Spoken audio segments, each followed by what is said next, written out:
Hello, friends, benders, and non-benders alike. Welcome to Braving the Elements, Nickelodeon's podcast about all things Avatarverse. I'm Janet Varney. And I'm Dante Basco. And Varney, we've done it again. We've got another phenomenal guest for this episode. Could not agree more, buddy. And I'm working on this theory, okay? Because we have had so many fantastic guests leading up to this point. I feel like it's a little bit of a snowball effect. Like those very first guests who agreed to take a chance on our little fledgling brand new podcast, they came on the show. They made us look really good. We didn't make us look good. They made us look good. And now we've just been riding that wave ever since. We can refer to all the great people who have been on the show. And then great people like today's guest are like, well, if Mike and Brian did it, I guess they're legit. So we're just like really exploiting that right now. We fooled them all, Varney. We fooled them all. And now we're going to welcome someone who joined the Avatar family a long, long time ago and who is actually a very special part of the awesome work happening at the Avatar studios at this very moment. It's true. We have had her on our wish list from day one. And I will say that was before we knew that she, in fact, would be the director of the upcoming Aang movie from Avatar Studios. Everyone, please welcome Lauren Montgomery. Hello. Thank you so much for having me. If you're just listening or if you're watching, you will find out in short order that Lauren has what I would consider to be like a perfect voice for podcasting or animation. And Lauren, I know you're not, you don't consider yourself an actor, but when you talk, I'm like, I want to go on a journey with that character. That character, I guess, being you. So I've had dreams of like, yeah, maybe I can do a podcast. Maybe I can get in on like this cool new thing. The problem is my conversational skills are severely lacking. So there's like a certain charisma that you need to go with the voice that I don't have. But I like to just sit back and think that like, you know, maybe someday I'll grow into a charismatic human being. It just hasn't happened yet. No, don't sell yourself short. Don't sell yourself short. Here's the thing. First of all, we're so happy that you're here. But Dante, I think you need to like, you know, we just talked about the movie. We better like get this out of the way soon, right? Yes, I know. The thing about it is, the first thing everyone listening is going to want to know about is the new Avatar film. Can we talk about any of it at all? Yes or no? No. No, we really can't. Nothing. We can't say anything that isn't already out in the world that you know. So if you hear it here, you can probably read it online. But otherwise, I don't know, someone might come and just snipe me. We don't want through that door. We don't want that to happen.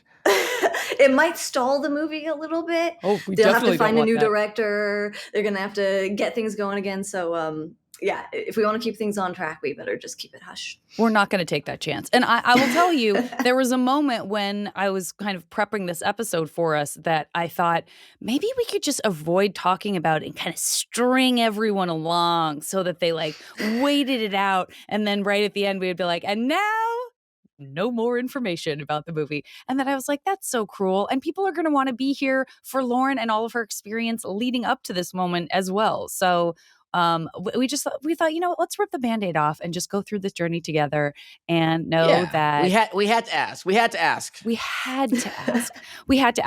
yes. Can you at least tell us that, you know, it's amazing and you've had a great time directing it? Of course. Okay. I mean, I'm always happy to be back with the Avatar family, back in this world, back with these characters. So it's awesome. Oh, yes. Awesome. As much as we want to push for more juicy details about the movie, let's leave the future and go back to the past. Let's start to where it all started with you, Lauren, and like your responsibilities on Avatar: The Last Airbender and Korra. Yeah. So on Avatar, I really only worked on like the last half of the last season. I just came in at the tail end, but I get to like tell everyone I worked on it and take all this credit for it. And it's an amazing show. And I had like such a small impact and a small role. And but I was one of the storyboard artists. I was working under Joaquim Dos Santos. He was one of the episodic directors. Yes, I knew him from working previously on Justice League with him at Warner Brothers, and so we, he needed some help. He brought me in, and so I worked under him and just got to know the crew and the universe, and had a lot of. It was just a lot of fun. There was something really beautiful about the Avatar episodes where I come from Justice League where everything was like action in the teaser, action in Act 2, action in Act 3, and it was like just really overbearing, and Avatar was very much like quality over quantity, and they're like, we're gonna have like important action, but that's not the focus. The focus is still the story and the characters and the action. Whatever action scenes we have, we're gonna allow them to be like beautifully choreographed in martial arts. And so it was a much I guess a much kinder show to work on. Like I was able to manage the work in like a timely fashion and not kill myself to do it. So it was a nice experience, and I really loved it, and I forged a good relationship with Mike and Brian. And so when Korra started, they did the first season, and it was beautiful, and of course people really responded to it. They greenlit it for more seasons, and they knew they worked really hard with a very small crew to make that first season, and they knew they couldn't like maintain that, so they needed to bring on more people. And at the time I'd been with Warner Brothers for a while. I'd worked on Batman more times than I know, like more times than I can fathom. It's to the point amazing. where I was like, I don't know if I can keep working on Batman. And I was ready for a change. And so we had lunch, and they said, hey, do you want to come over and help out with these upcoming seasons? And I said yes. And my title was supervising producer, but myself and Joaquin and Ryu, who all we filled a similar space, we joke that we were just kind of highly paid revisionists because our job was to kind of just be this like sniper team that like we would have our crew do the boards, but then if anything needed plussing or needed to just be kind of brought up in quality or be revised at all, we would each attack. And so we felt really good about kind of the quality we were able to get into Korra. But yeah, that was my role. It was a lot of like storyboard and kind of visual storytelling focused. A lot of drawing hours, a lot of pain in the wrist, but fun. I have a question. Since you brought up Joaquin, who's been on our show recently, he told us when he joined, first of all, you joined during book 3, that you're probably the reason why the Fire Nation, the Book of Fire, is so amazing. But also, Joaquin told us when he joined the team, they made him draw a character. Did you have to draw any character before you joined Team Avatar here? No, I had to do a test. Like, yeah, the test. Test you. Yeah. So my test was actually, I think it was a scene that Joaquin had boarded in the show. But it was a sequence. There were 2 sequences. One was from an episode where, like, I guess Aang or a bunch of animals get released, and they're like running through a city, and like Aang has to wrangle them. And then another sequence was Zuko going on a date with a girl in the Earth Kingdom and being really Ba awkward. Sing Se, Jin. Yeah. Shout out to Jin. Yeah. So those were my 2 test sequences, and they were fun. I feel like I'm asking a question about something that's pretty easy to parse just by virtue of the term you used. But you said if anything need to be plussed or plussing. So I feel like we sort of understand what that means because you also said sort of enhanced. But is that a term that you use just like a little inside baseball? Like, is that? Yeah, basically. It's just kind of like if you think it can be enhanced, there's little things that can really be brought up in quality and can make the episode shine. It's like the work that's been done might be great, but there's like it can be better. Like, if we just tweak this a little bit, or if we just add this extra shot here, like somehow it just makes it feel even better. So yeah, plussing is a term that we use a lot to just add that extra little pizzazz, that extra finish to it. Okay. And so, so it's kind of like punching up a script in a way, like from a writing perspective. Exactly. You said, so it could be anything from adding kind of an element like zhuzhing or adding an element in a pre-existing storyboard frame, but it could also even be like adding a new frame to an existing storyboard? Yeah, or taking a frame that already exists, but just doing the slightly better version of it. It's like this version is maybe 70% of its max potential, and we want to get it as close to 100% as we can get it. Got it. And what are those conversations like with the storyboard artists that you're sort of plussing from? Are they seeing that? Are they learning from that? Are you is that a collaborative process where you're like, hey, this is amazing. We've talked about it and we think, what if we do this? Or is it just sort of, it comes to you and you go like, I'm going to just, no one's looking. I'm just going to plus it a little bit and then send it on. Yeah, actually it's both. There's a little bit of both. So we do try to like teach our artists. There's always a learning curve when you come onto an Avatar show. It's so like specific in how like they do their visual storytelling. Its tone is really specific. The shots are very specific. Like everything, like there's always a learning curve. It's like Joaquin went through it. I went through it. Like we all go through it, and we kind of like you learn and you hone in on like, okay, now I know exactly like what shots are right for the Avatar universe and like what kind of comedy is right. And so when we get new board artists that come into the world, we always want them to learn. So there's multiple phases of noting. There's you get your script, and then you do a rough storyboard, and then we'll have a review. They'll show us their roughs, they'll pitch. We'll do notes on that if notes are needed. Notes are usually heavier the earlier we are in the season, and then the more they learn, the later we get in the season, the less notes we have to make because people are just like they're dialed in and they're getting it. And then there's that stuff that happens later, like once the storyboard has done their roughs, they've got their revisions, they've done the cleanups, they've gone back in and tied it down and made it clean and pretty, and it's kind of ready to go. And then we'll have like a last pass where we'll look through it, and sometimes it's a revision that just needs to be made because like, oh, it turns out this episode is a few seconds too long. It's like 20 seconds too long. We need to cut 20 seconds. We might cut something out, and now we need to stitch those scenes together. So we need to just add like one little scene that just kind of makes it not an awkward cut. Right. But then there's other things where we're like, we've thought more about this, and like it was working good for us then, but I actually like I have this idea that I feel like can elevate it and will attack. Need some plussing. Yeah. Have you ever overplussed? Does a plus ever become a minus? You're like, we're plussing too much, you guys. Too much plus. We overplussed. Not that comes to mind, but there is stuff where I've had an idea and I'm like, this is gonna make it so much better, and I'm like halfway into that idea and I'm like, I regret every part of this. Like, actually, I think it was clearer and simpler before, and then you just stop doing what you're doing and feel ashamed.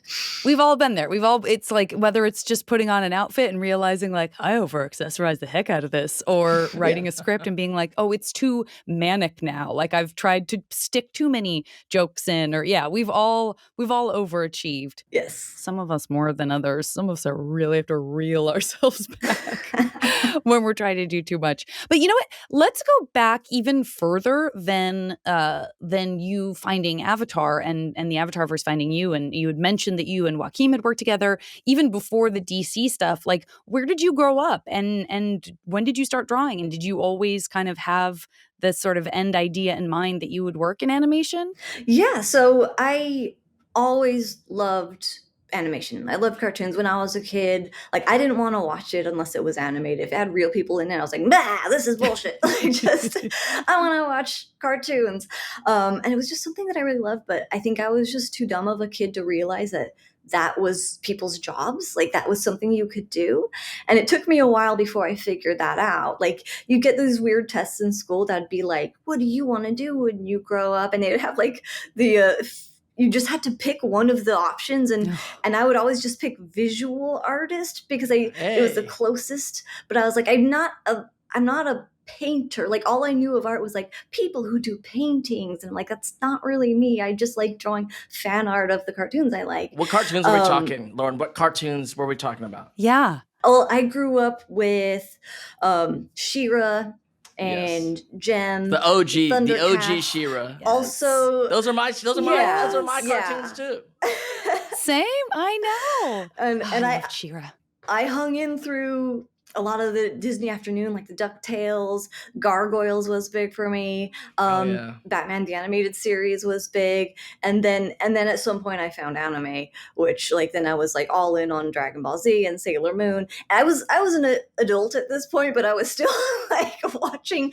I would still on my VHS tape in my television VCR combo, I would set my timer to record Sailor Moon while I was at school. So there you go. There's a nice There you little go. trip I down love memory it. lane of technology that nobody Awesome. uses anymore. Awesome. Once I discovered that that was a job, I wanted to do it. And I grew up a lot on Disney, like just rewatch the Disney classics over and over again. The Little Mermaid is my favorite movie of all time.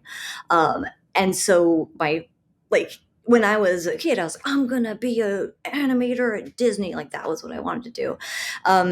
When I finally went to college, that's where I learned how to storyboard.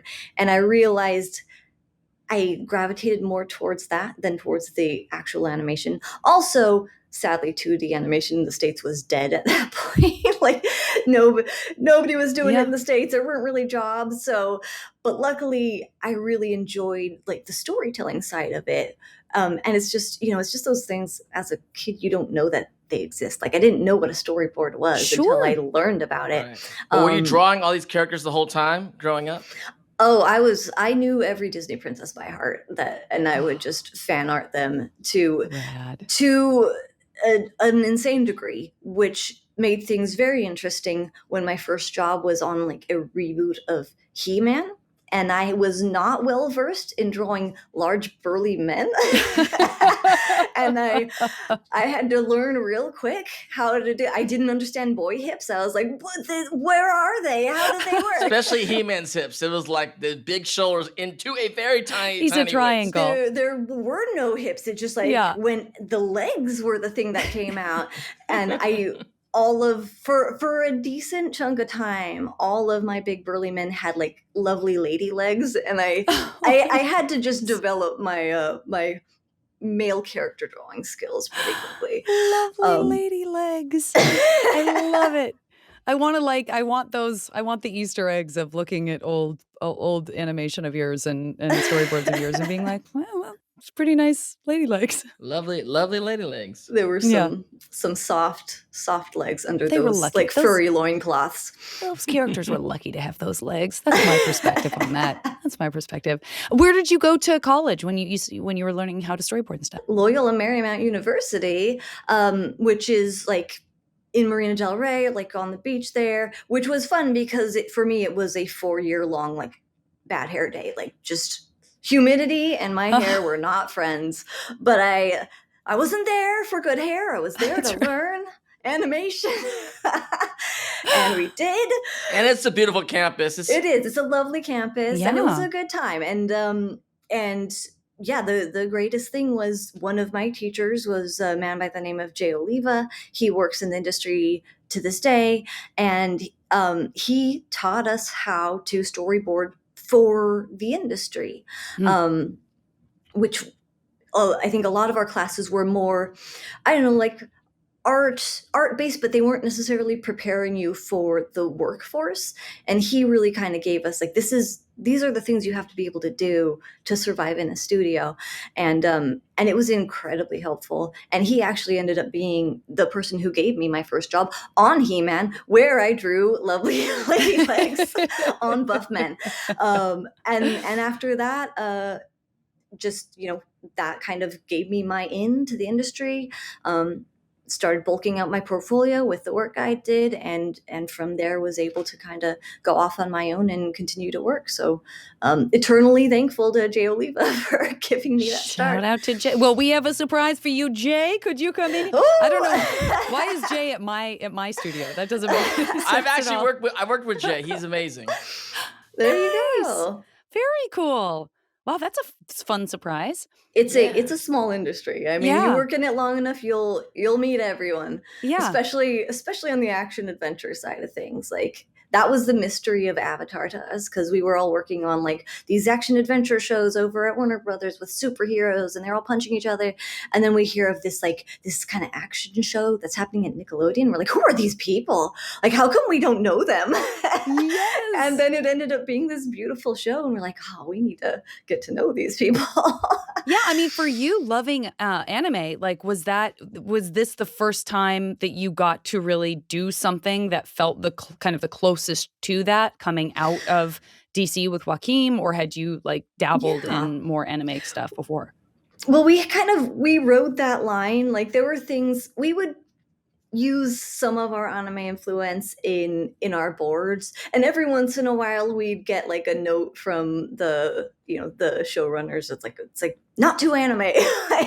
like a shot might be a little too anime for their tastes, but I think we were already like, some of it was already it was just so in us that it was coming through in a lot of what we did. But Avatar was definitely the first show that really embraced it and really loved it, and it was in the DNA, and they wanted to celebrate it. So it was great to not have to like try to slide it in under the radar. But yeah. Amazing. Let's get into Avatar. Even though you came in on book 3, you obviously knew the show. Do you have a favorite of Avatar: The Last Airbender, the first series? Do you have a favorite book, like season or anything? Oh, you know what?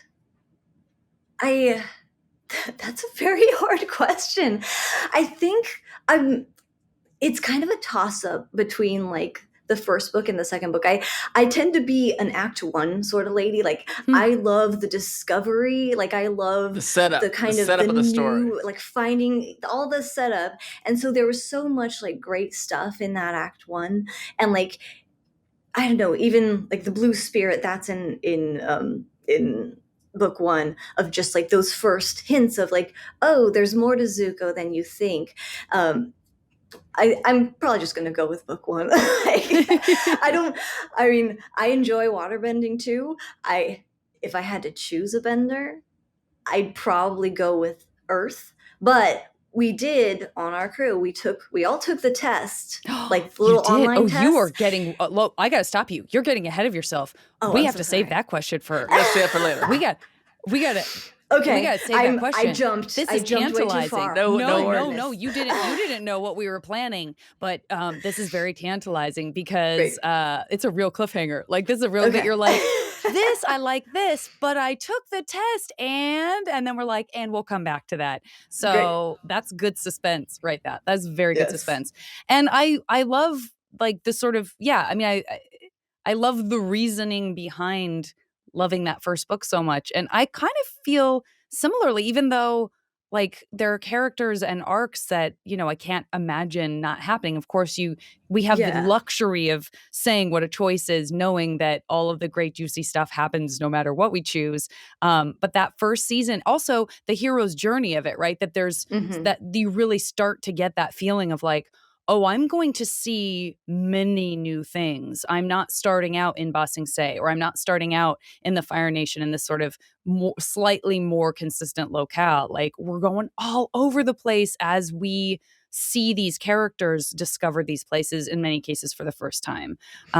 So that makes a lot of sense, especially for a world builder like you, because you're kind of seeing what's possible from the jump. So that totally makes sense. What about episodes? Do you have episodes in any of the books that you're just like, oh, this is a favorite, Toph's intro episode, The Blind Bandit, I think great. That's just always a favorite of mine. Like her whole introduction, the fight, the way her powers were introduced, like the way she can kind of sense through the earthbending, and just the over the topness of like the fun of the pro wrestling. It's just so much fun. Like, I really, really enjoy that episode. It's one that I look back to because not only do I enjoy it for the content, but I really love like how it was boarded, like the shot choices that they made, like the timing. It's all just really, really great. It's a great one.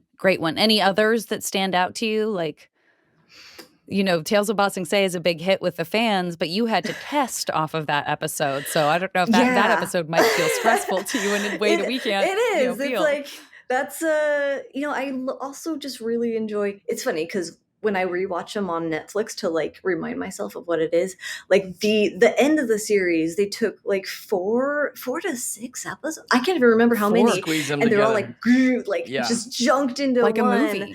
But it's such a huge thing, and like there's so many like amazing moments in that finale, like Azula breaking down, the Zuko and Azula face off. Really, it's just a lot of like Azula and Zuko stuff that like I find very like compelling and interesting. Yes. But then of course like the big culmination of Aang's arc and like the huge battle between him and Ozai. It's all just really like it was so beautifully done. I just really enjoy those ones as well. Epic. It's epic. Like you really get the sense. And that's what also continues to just dazzle me so much about the series in general is there are so many moments where, and of course, Mike and Brian, and maybe, I mean, you probably don't have the same sense of this that they do because they're so aware of the advancements in technology and the advancements in animation. So, we'll have this emotional conversation with them where Dante and I are just like, and then in that first season, when Aang and Zuko finally, and they're like, oh yeah, there was so much we wish we could do better about that. And you were like, what are you talking about? Like what? Because for us, it's like there's so many things like the evolution of everyone's bending and stuff. Like Katara, you sort of see a thing and you're like, that's amazing. It couldn't get any more amazing. And then there's an episode down the line where something even more amazing happens. She does this whole new thing with water bending that you're like, wait, what? That was like still to come? And that goes all the way until the end of the series, right? Like there's stuff and in that final episode where you're like, I genuinely felt like they couldn't top stuff I've already seen and it's happening right now. And that is magic to me. Like I don't know how that even works, Yeah, that I think is the plague of being an artist and a creator is like you have this idea in your head and you're trying to get as close to it as you can and you can never meet it. And so all you end up seeing is just like the deficiencies, like all the areas where you didn't make it. But the audience only sees what you give them, and most of the time, if they're a good, healthy audience, they appreciate it. They appreciate what you're giving them, and so yeah, it's why we're all so tortured. Thank you. Thank you for just making tortured me feel artists. Part of that. It's like people always ask, like whenever I'm talking to someone, they ask what I do, and I say, oh, I work in animation. They're like, that sounds fun. And I was like, you'd think it would be fun, but I'm telling you, it can sometimes I want to murder things, but it's that's what we do. Since you've actually drawn these places, but do you have a favorite place in the world of Avatar that you would like to visit for any reason? Probably Ba Sing Se, just because there's so much to see. Also, I would freeze my butt off in like the water tribe. Yeah, and, a lot to do in Ba Sing Se. There's a lot to do in that city. A lot of fun things to do in Ba Sing Se. Yeah, sure. Each of the different rings like offers you different things to see, and it seems fun. Like it feels theme parky, and I'm like, yeah, Yes. Ba Sing Se is like Avatar Disneyland. I want to go there. Good public transit over there. Good public transit. That's right. Public transit, like lovely little abodes. Like, just give me a nice freebie little Earth house. I'll take it. Hey, clean streets. As long as you don't make any waves, you're safe. You're safe. I feel like I could keep to myself, that not arouse any suspicions and live a happy life. I agree, and you're right. When you bring up the rings, it's true that like you certainly hear about that and you see it play out to a degree in the episodes that follow after the gang is kind of finding out like, okay, here's the setup of the city, here's how it all works, here's what these different areas represent and what they allow, and who lives there. But yet at the same time, there's so much going on in the story that you're not really spending time the way, like an RPG play, like those sorts of like immersive experiences where you're like, well, wait, now that I know the rules of the city, like I want to have the freedom to kind of see all of that myself. Yeah. because there's only so much you can explore, but it does give the sense, especially with Tales of Ba Sing Se, of all of these little pockets of life happening everywhere that There's you a sort lot of wish going you on in could Ba just Sing go Se. A and be a lot to fly do. on I the told you, wall. a lot to do in Ba Sing Yeah. Se. And when you go, I have good recommendations. I got a great tea shop you should definitely check out. Best tea in Ba Sure. Sing Se, 100%. Sure. Hope it's So still I've there. heard. Jasmine Dragon, check it out, check it out, check it out. Are Very there any nice. specific memories you have of like working on particular episodes where, there's the sort of like the stress or the magic or, having that new idea of like, what if we, Yeah, something like that? well, there's definitely been both. Storyboarding is a stressful job. It's just a lot. It's a lot of pencil mileage. There's just a lot you have to do. And back in the days, like we worked on paper, which was like a pain in the butt. As soon as we went digital, like life got better, but it also gave you more control. So you ended up doing more, so you made more work for yourself. No.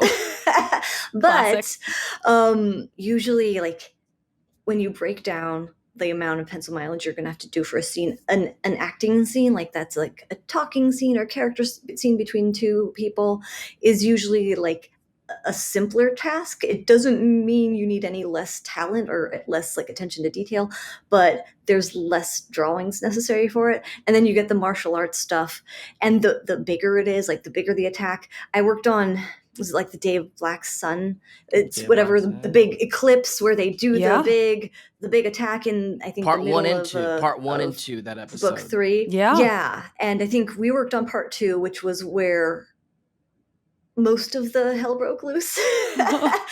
And armies, like fire armies, like the siege, water tribe, earth kingdom, like everyone. It was a lot of pencil and mileage. And so I just remember like sweating bullets trying to make sure that I was getting everything done, because like you don't want to be late. And schedules were a little less forgiving back in the day. Like, so we've heard. I think we had 5 weeks, which I think for me was like, oh my God, 5 weeks. I had 4 weeks on Justice League, which was like, hey, have an army of superheroes fight an army of mindless robots in every episode. And like I didn't have a life on Justice League. I lived at work and I just worked. Wow. Avatar, I was able to have a life. It was nice. I'm digging this term, pencil mileage. Pencil mileage. Oh yeah.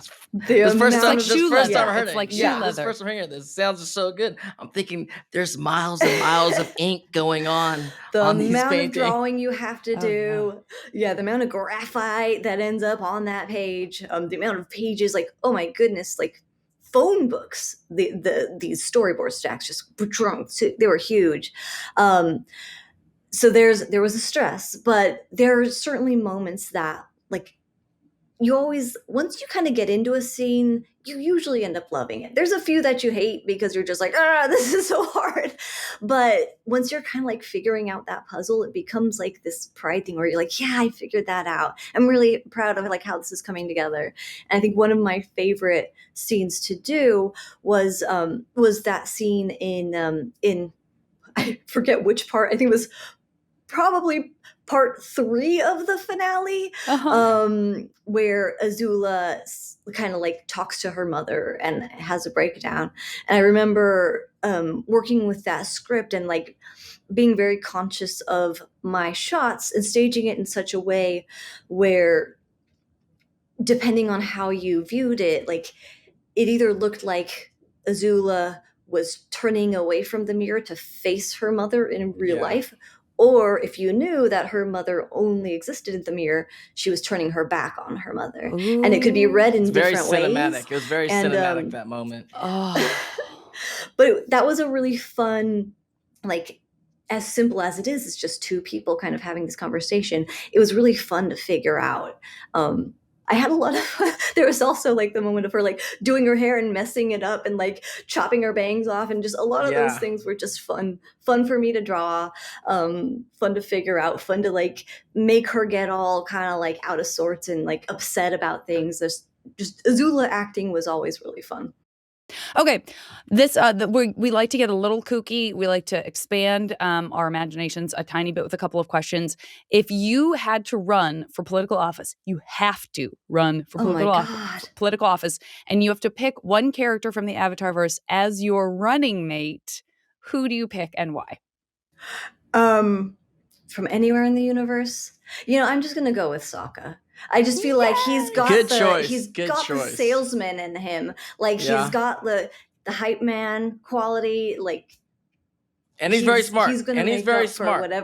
whatever I like. Super He's smart. got a plan. Great He's with got people. a plan.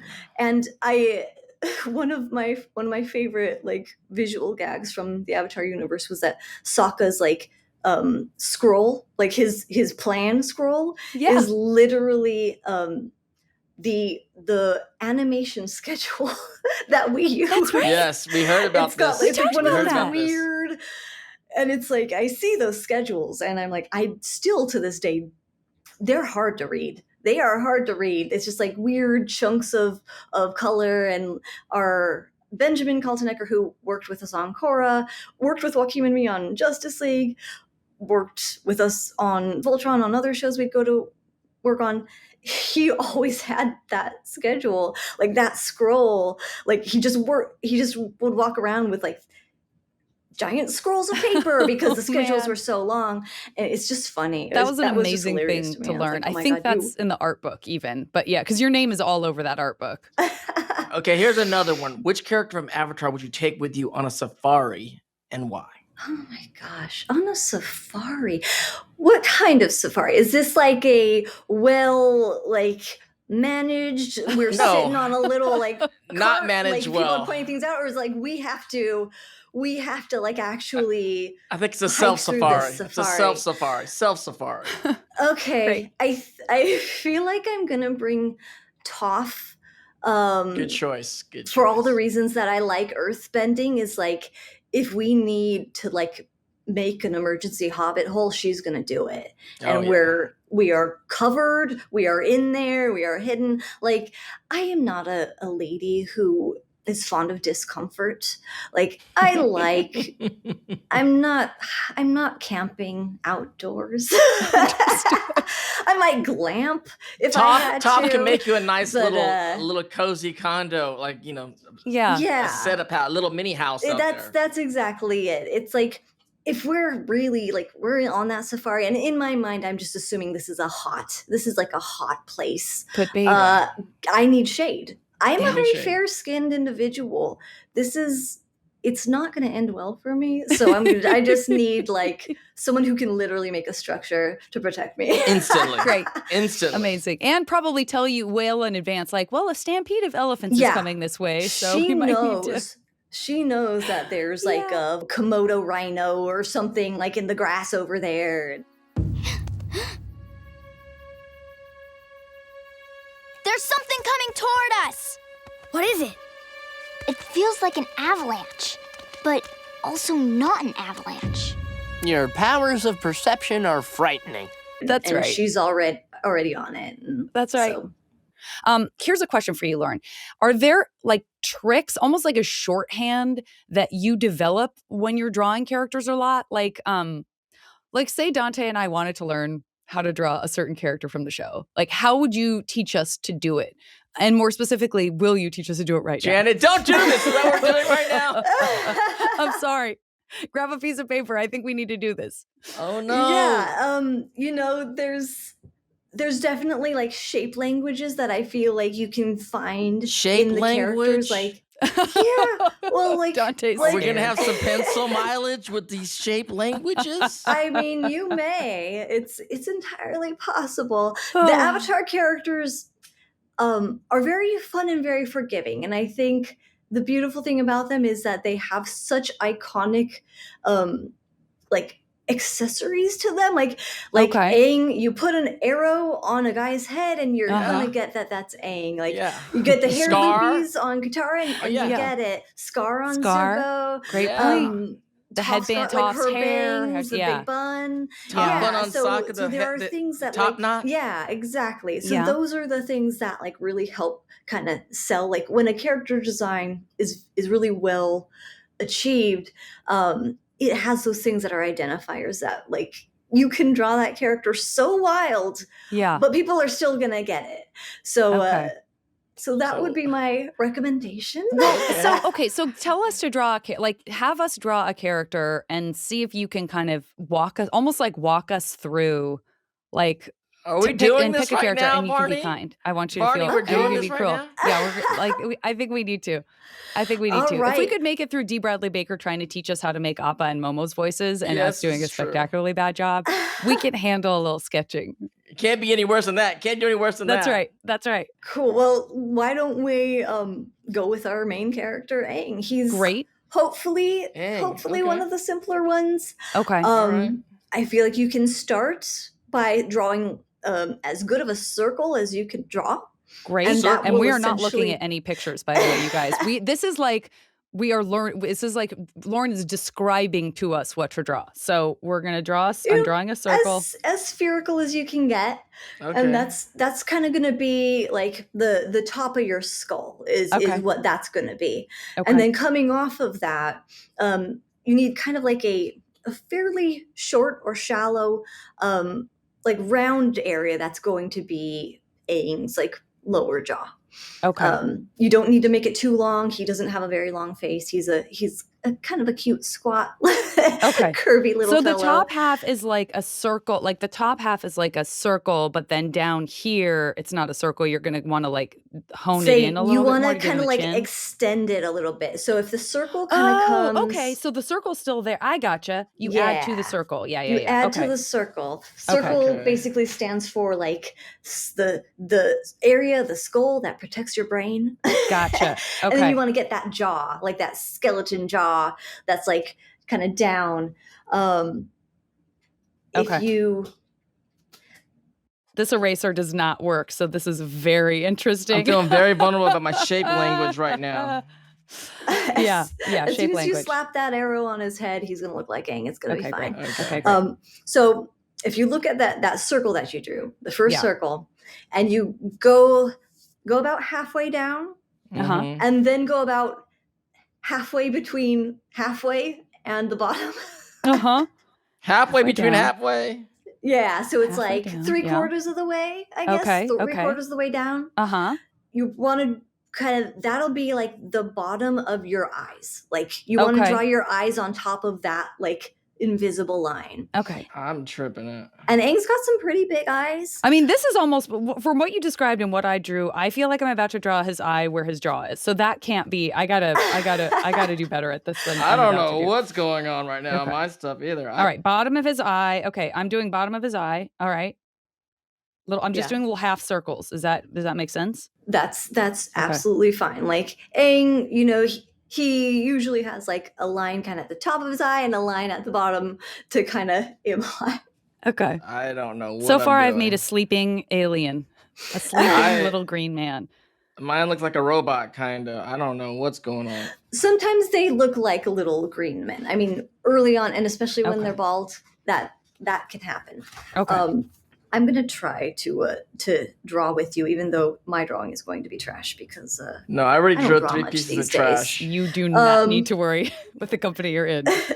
So what we're getting at here is like some that should look a little bit like this. Okay. Does that make any sense? It You does got, make like, sense. your I see those little lines in sphere, the middle. That's you got smart. this little like guy that's where the eyes are going to go, and then you got your jaw. I usually draw like a line down the center. It's just habit to kind of give you like that symmetry where you know the center of your guy is. We call those construction lines in the biz.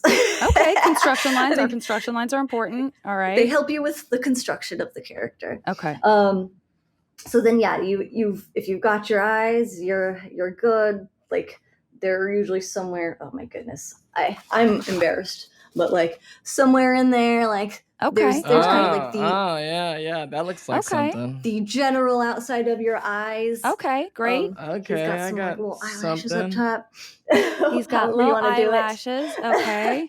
Eyelashes. You can give him like some nice big pupils if you want. My guy looks a Yeah, little bit yeah. cross-eyed, but Okay, you know, okay. I got you can little make him look eyes. in any direction. He can look to the side, he can look up, he can All look down, right. he can look anywhere. Aang can sometimes look a little crazed. Okay. Yeah. All right. Mine definitely does. So thank you for giving us permission for that. Mine Great. looks, Okay. I don't know what's going on. Mine looks like an insect. Okay. Cool. And then so somewhere in this general area Yeah. Mhm. below the eyes, but Mhm. not too low down, you want to do his nose. And Right. for Aang, like with his nose, less is more. You Less just Okay. want to is kind more. of draw like a couple nostrils and then like the little outside kind of flappy of the nose. Okay. So it's like a, let me see if it's been I a don't while know. since I've drawn an Aang. This looks a little piggy, but if you can see that. Okay. Oh, Here's yeah. where I am. This is where I'm There at. you go. I mean, I'm seeing an Aang. Mine look like it looks like an Yeah. alien. It's got something going on there. He's got his own personal charm, I'm gonna say. He's got a unique quality to him. Uh-huh. I don't know what's going on there. Maybe he'll be the main character of his own show one day. Maybe you will. I mean, you know, I feel like eventually we're gonna get to Avatar in space, so you hold on to that long enough. See? Okay. And he's gonna be viable. Okay. So then you just want to give him like a little, I don't know, a little like Mouth? Aang mouth and like how an Aang close to the smile bottom of in his there. face is that? Okay. All Somewhere right. in between the nose. Okay. Like, luckily lips are malleable. They can go like up and they can go Yeah. down. So, you know, and we cheat the heck out of it. Sometimes like in those Asaka expressions and some Aang expressions, that mouth will be like practically hanging off the chin. You guys, this like I said, this eraser is like gray and it's terrible and dry. So he has a 5 o'clock shadow because I tried to erase some of the line and all I did was just add this grizzly 5 o'clock shadow. Oh I'm my in goodness. pen and Okay, I'm great. I'm drawing some people. I don't know if they're Aang, but they're just their faces are showing up somewhere. You know? There's people I like happening. him a lot. I like him a lot. What's Okay. next? So I've got my grizzled shadow, 5 o'clock shadow. Cool. And then I guess we gotta give him some eyebrows. We gotta give him like an expression. Okay. So however you want him to be, you can have like they can be doing different things. He's got like maybe he's got like a one up and a one down sort of a situation. Whatever you want him to be. Are his eye circles like are his whole eyes, like his whole irises? Whoa. Okay, so yeah, Doesn't make so any the sense. top of his eye is like the top of his iris. I'm making him look insane. I mean, you can So make him. I need to like you can put him make that anywhere. adjustment. There's literal like consumer products art of Aang with insane eyes. It's kind of a thing he does. It is crazy once you put eyebrows on them, they have expressions. They have expressions. Once you put the eyebrow on, they do look like they're doing something when the eyebrow goes on there. Like it looks like they have expressions. There you go. Yeah. He's got a soul in there now. Got a soul in Look there at him. now. Hey. But this Nendroid of Aang right behind me does have insane eyes. So it's not unheard of for Aang to have insane eyes. right. If you wanna get fancy, you can add like a little pupil inside of that iris and a little highlight. Yeah, the Like with highlight little- seems like it's a real like the Jokey highlight seems highlight like it's a there. big I'm not piece there. of when you not there. see It can the be. animation, you're like, oh, it's a little highlight. It's optional, you know. I think for this exercise, we can make it optional. Okay. All right. So we've got like the big main structures of our Aang head. Oh no. Let's give him some ears. He does have Ears. some big kind of Big ears? Okay. You have side big ears.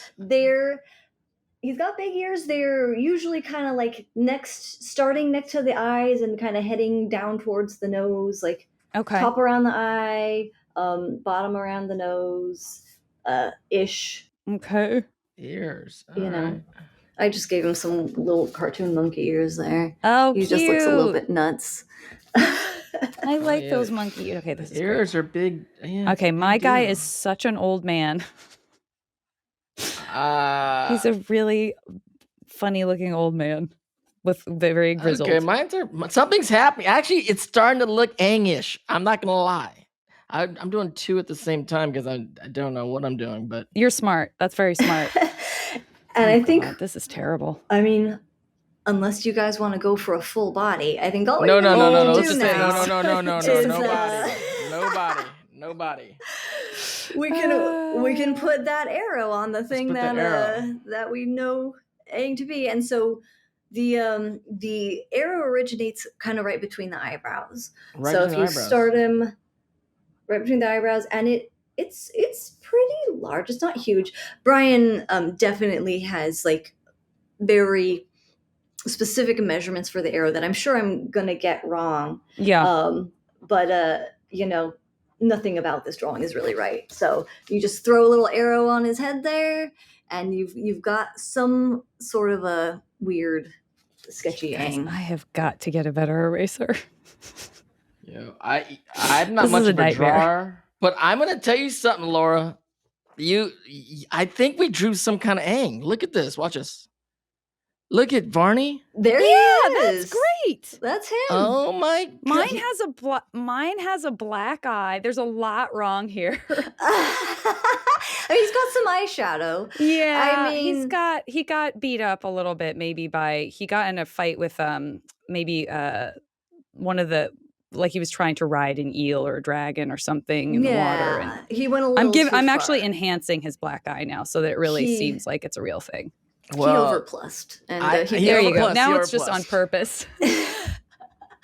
Now it's on purpose. He's amazing.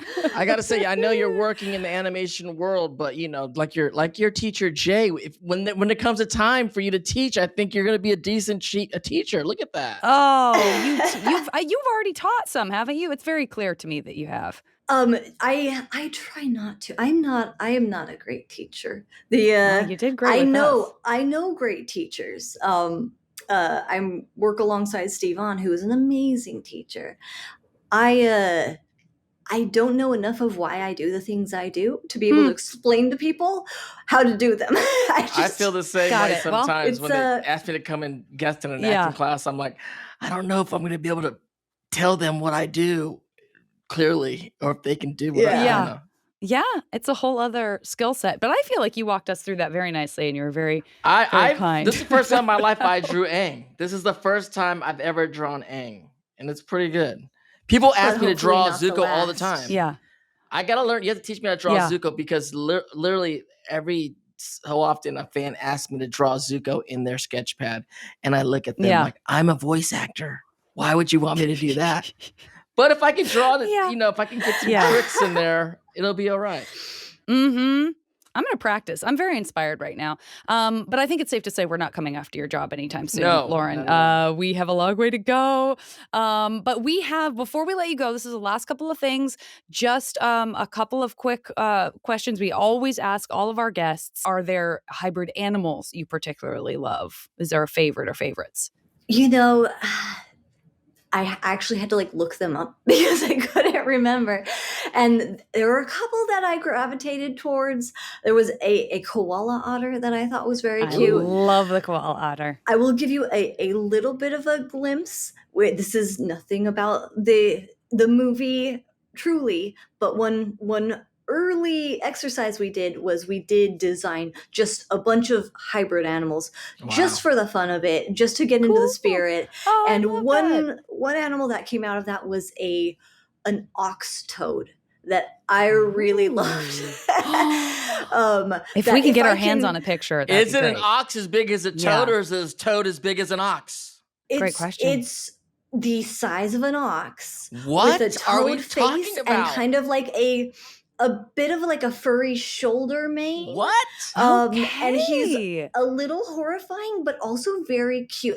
In that so ugly it's cute sort of way. So he was one of my faves.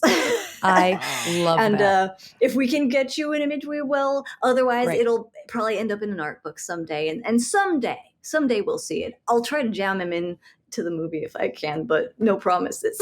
Try to jam him in. And if not, we would like to invite our cabbage heads, all of our fans and friends who are watching or listening, share your ox toad with us on social media. Hit us up on Instagram. Share your sketch with us. Tag us.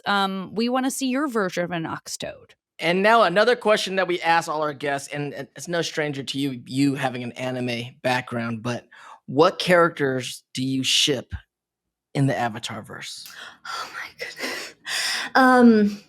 I ship the Boulder Hey. and whoever the other wrestling guy was, whose name I can't remember. But I feel like, they should have a lovely little relationship. They met on the job. That's how I see it.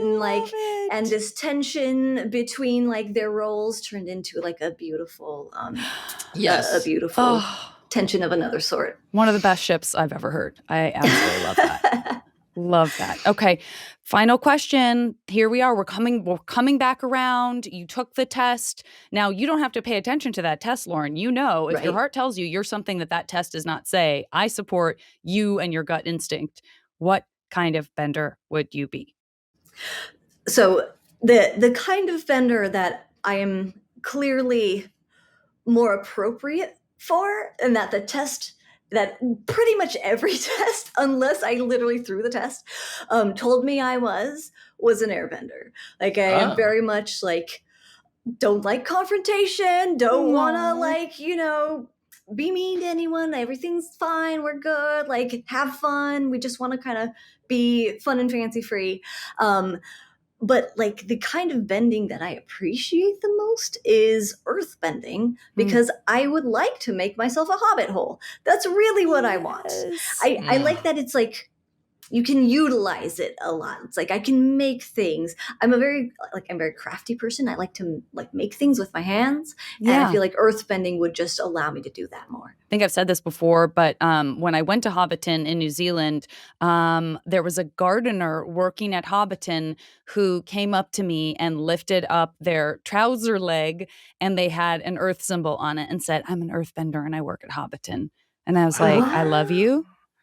It's amazing. So much. That makes me so happy knowing that those worlds have collided. It was amazing. So it feels appropriate. And for the people watching the visual of our podcast here, it's very clear to see that you definitely look like a Earth Kingdom member for sure. A lot of Earth colors. Yeah, there's a lot of good Earth stuff going on in the background. Absolutely. And may I say, oh my gosh, I think you can play a good Toph. I mean, your voice kind of giving me some Toph vibes. Aw. I get that.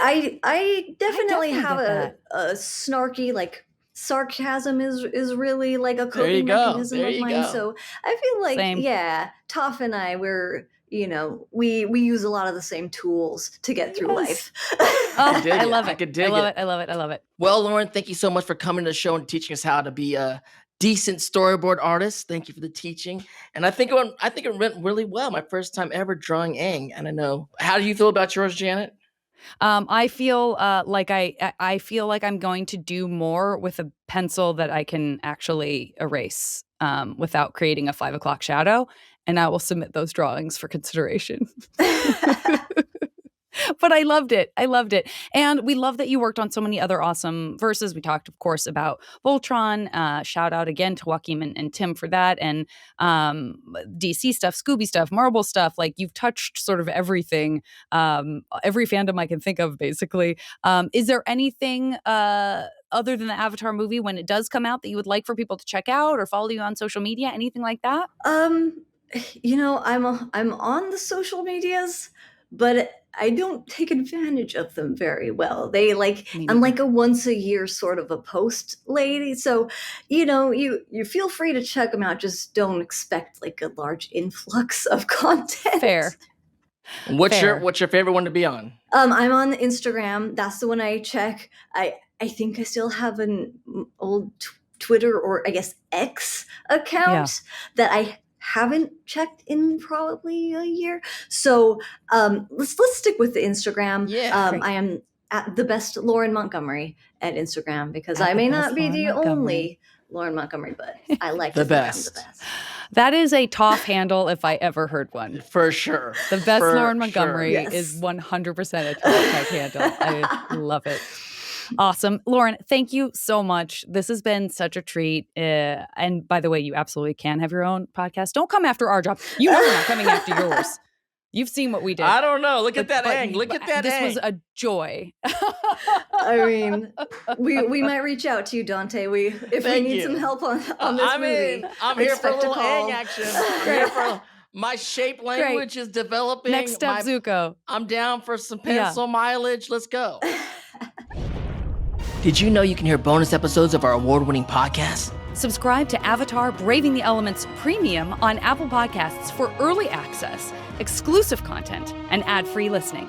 I'm so excited!